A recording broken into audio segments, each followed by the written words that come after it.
Trying to make good on a campaign promise, U.S. President Joe Biden was in Georgia this Tuesday making an impassioned plea for new legislation on voting rights.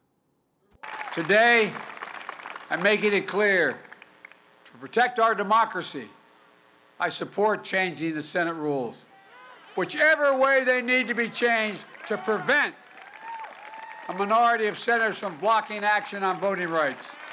Hear me plainly. The battle for the soul of America is not over. Democratic lawmakers have warned the passage of two bills is critical to protect elections. Several Republican-led states have adopted a wave of new restrictions on ballot access, especially for minorities, giving their party an advantage in future elections. One of the bills would make it easier to register new voters, would establish Election Day as a federal holiday, giving people time off to vote, and would create universal access to mail-in voting.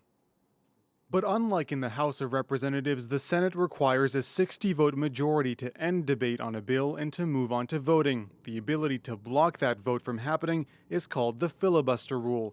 As a senator, Joe Biden defended filibustering for years. Now, after some resistance, he's calling for a change to those rules when it comes to voting rights.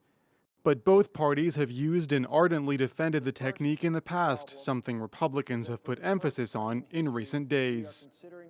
Senator Schumer, just a few years ago, stood on the floor of the Senate and said, I hope the Republican leader and I can, in the coming months, find a way to build a firewall around the legislative filibuster, which is the most important distinction between the Senate and the House.